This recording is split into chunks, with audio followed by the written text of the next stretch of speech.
काजल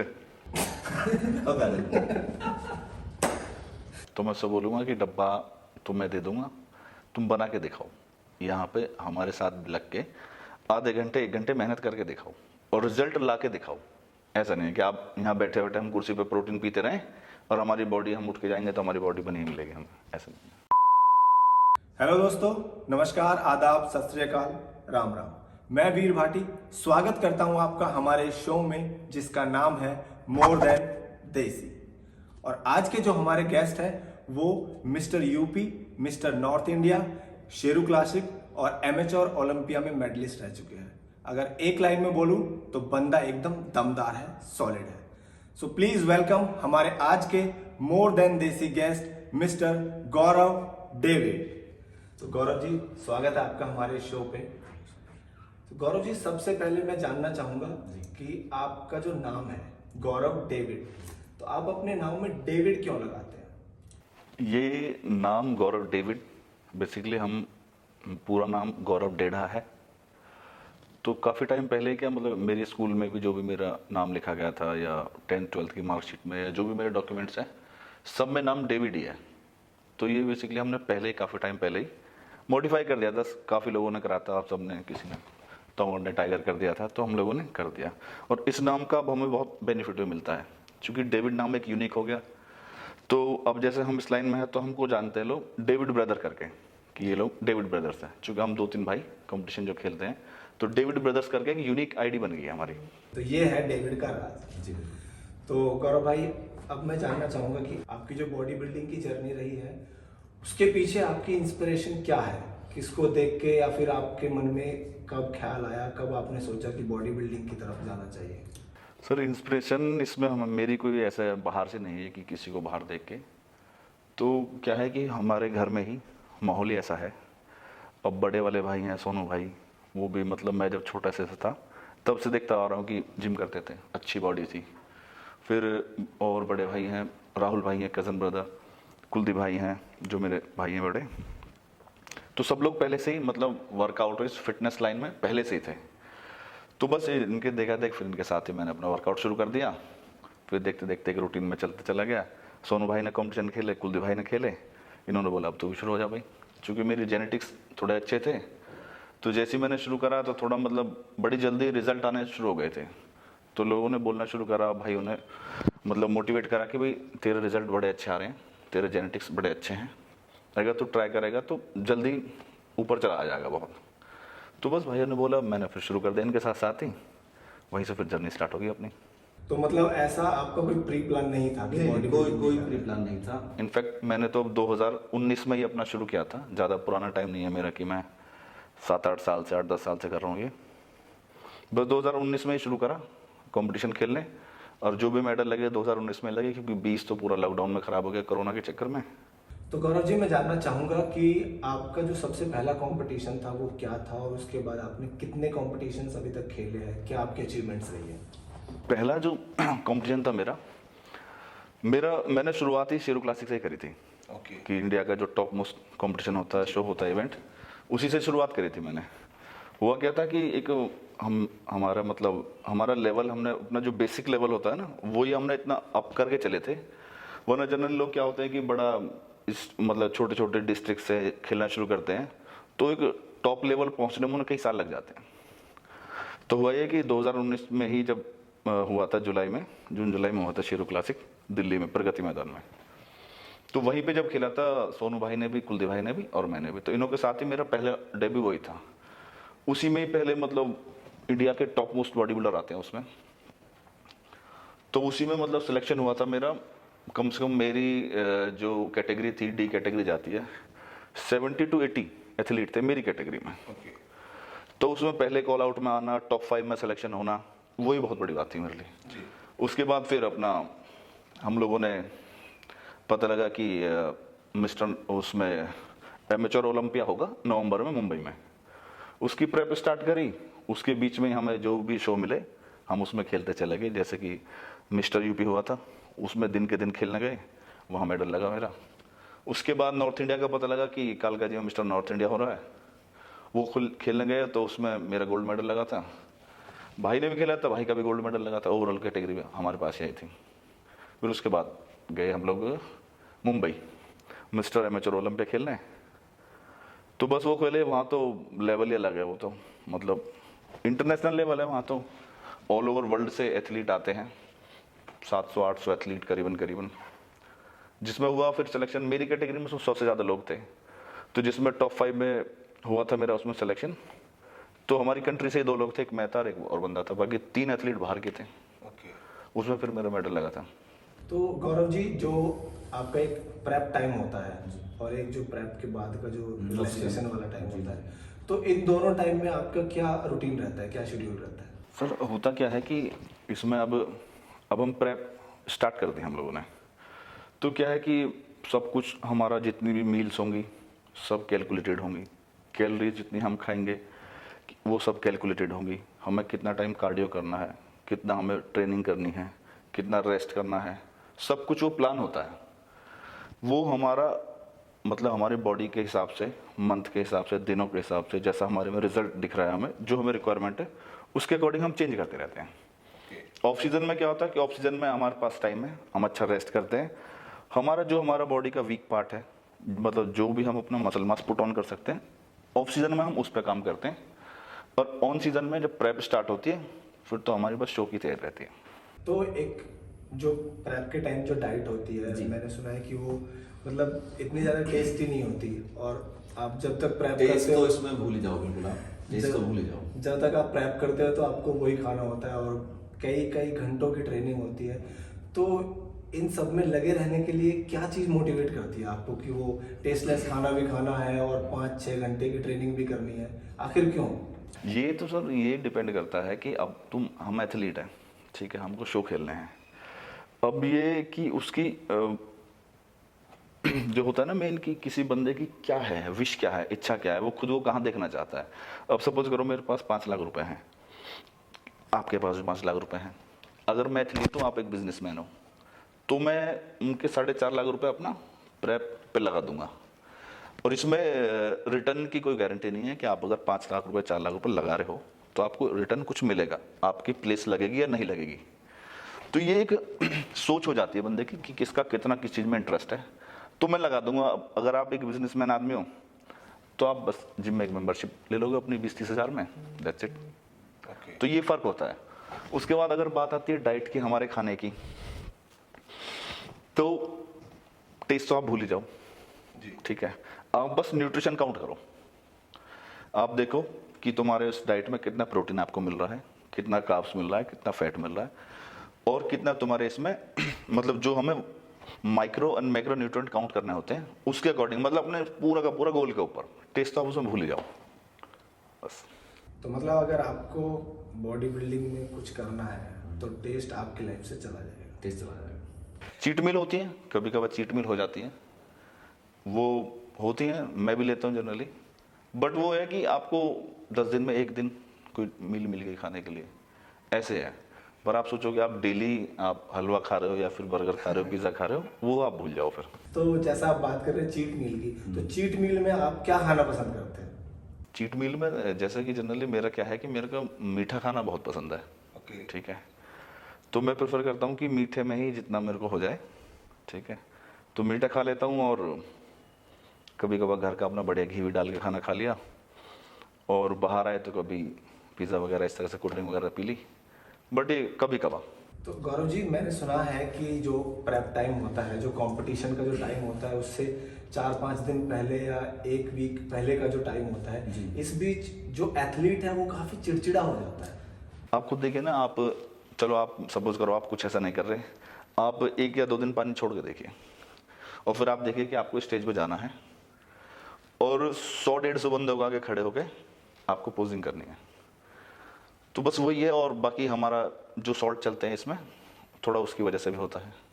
फिर mentally pressure भी आ जाता है बहुत लोगों के ऊपर कि भाई हमने इतने घंटे मेहनत करी, इतना हमने पैसा लगाया इसके ऊपर, तो हमें कुछ करना है, इसमें कुछ हासिल करना है।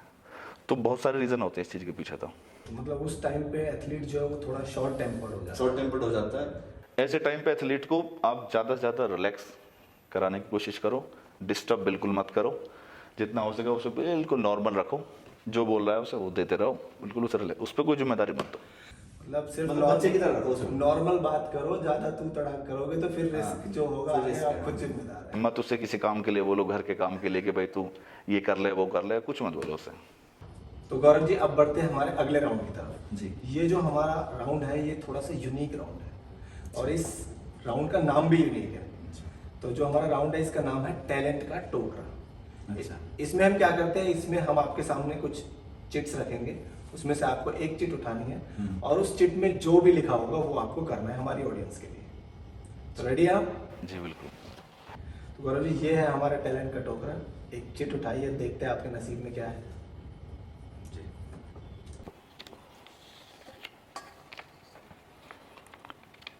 हंसते हुए डायलॉग।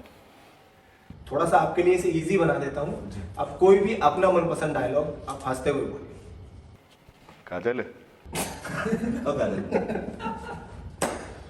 हम दोनों के बीच अगर कोई आएगा ना तो समझ लियो मर गो, लाह से बिछा दूंगा, लाह से। ऐस कैसे मर जाए? सिक्योरिटी गेल आएगा, बाग बाप पता कौन है? बाग बाप ऐसा थोड़े गनमैन आएंगे गेल, धोरे तक भी ना फटक पाएगा तो। ना मैं सब कर आप तो हाथ लगा दिया, आगे से मत लगाइए, काजल- FIR करवा दूंगी। मैं सब कर लूँगा, तो देखते रहिए। देखेंगे, चल देखते तुम अब कितना दम है। अगर मर्द का बच्चा था आके दिखा दिया बारात में। पक्की बात है? पक्की बात एकदम। ठीक है, मैं लाजे बिछा दूंगा। लाशें किसकी बिछाओगे? हम दोनों के बीच जो आएगा, हम दोनों के बीच जो आएगा, वो तो एक ही आएगा ना, दूल्हा ही खाली। बाराती भी तो रहेंगे। अच्छा बराती तो अलग सुना चलो ना। ना। ये सही है भैया, कोई भी बारात में मत आना, देख लो भाई वहां पर रहेंगे लाशें बिछाने के लिए। ठीक है, मेरी शादी में आने की जरूरत नहीं है किसी को।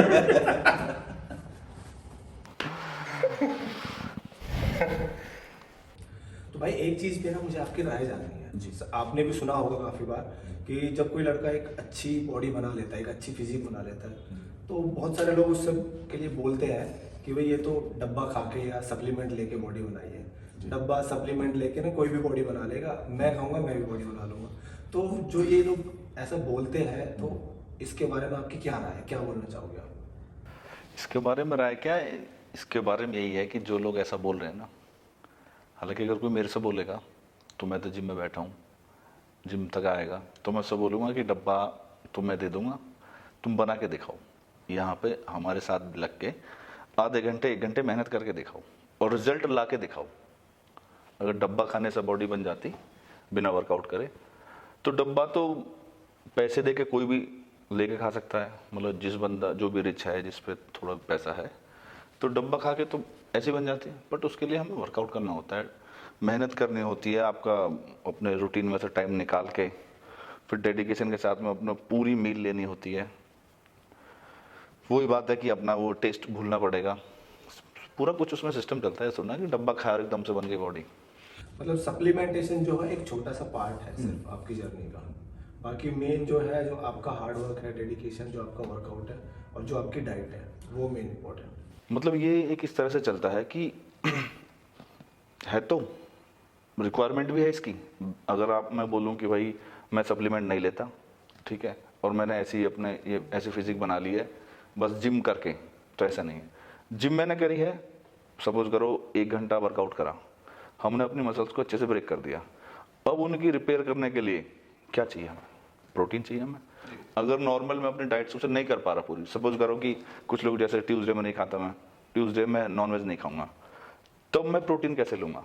तो मुझे प्रोटीन फॉर्म में लेना पड़ेगा, सप्लीमेंट में आता है, उस तरह से होता है। ओके, तो मतलब सप्लीमेंटेशन जो है वो जरूरी है। ऐसा नहीं है कि सिर्फ डब्बे या सप्लीमेंटेशन जो भी ये नहीं है कि आप डब्बे खा के आपकी बॉडी बैठे बैठे बन जाएगी। ऐसा नहीं है कि आप यहाँ बैठे बैठे हम कुर्सी पे प्रोटीन पीते रहें और हमारी बॉडी, हम उठ के जाएंगे तो हमारी बॉडी बनी मिलेगी हमें, ऐसा नहीं है। तो अगला जो हमारा राउंड है वो है tongue twister round. Tongue twister, ठीक है। टंग ट्विस्टर तो आपने सुने होंगे। हाँ सुने हैं। तो इसमें क्या करना होगा, मैं आपको दूंगा एक टंग ट्विस्टर और उसको आपको बोलना है 5 से 7 बार, जल्दी जल्दी, ठीक है? तो रेडी है आप? हाँ। तो आपका जो टंग ट्विस्टर है वो है फासले का फालसा, फासले का फालसा, फासले का फालसा, फासले का फालसा। ठीक है, तो आप काउंट करना। जी बिल्कुल। फासले का फासला, नहीं क्या बोला आपने, क्या बोला?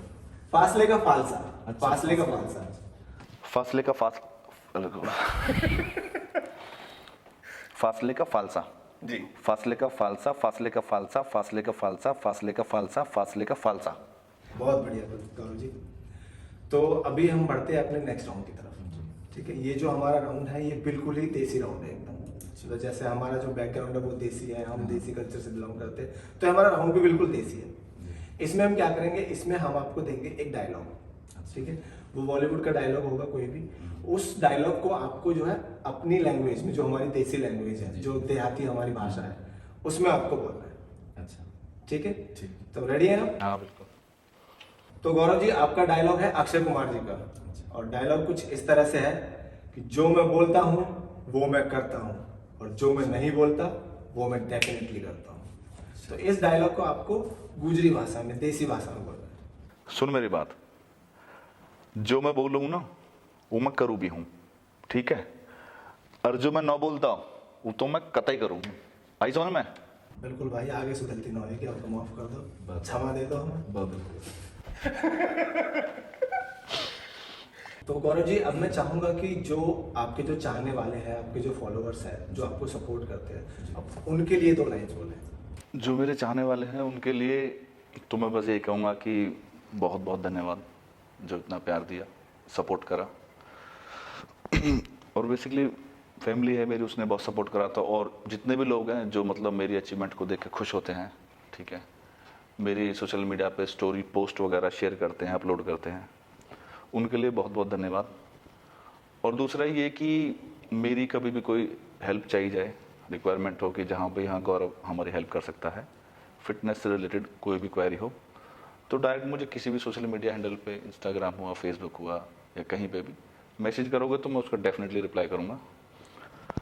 और ये है कि अपना स्वस्थ रखो खुद को, बॉडी को अच्छे से मेंटेन करो, क्योंकि यही है एक जो हमारे साथ मतलब हमारी बॉडी है जो हमारी खुद की है, बाकी सब चीज़ें तो आती जाती रहती हैं।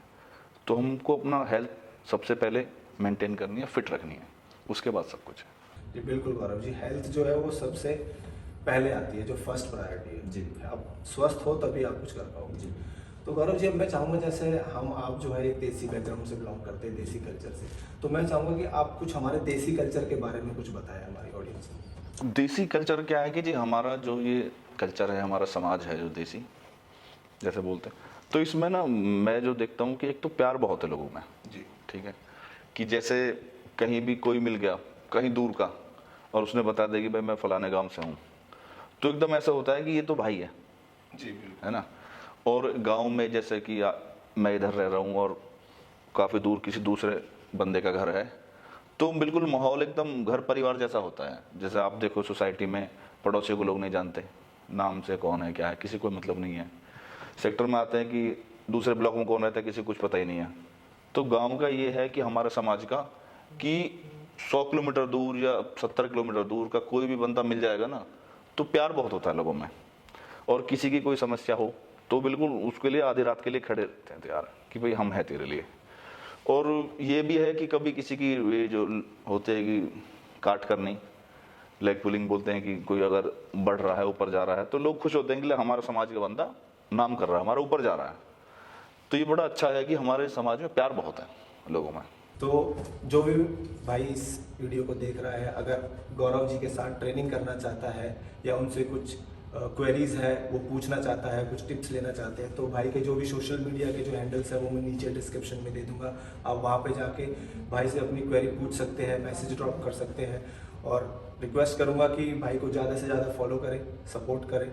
और अगर भाई को आपको ज्वाइन करना है तो कारसी प्रो फिटनेस के नाम से भाई की जिम है ग्रेटर नोएडा में। आप यहाँ आ सकते हैं, भाई के साथ वर्कआउट कर सकते हैं, इन्हें ज्वाइन कर सकते हैं।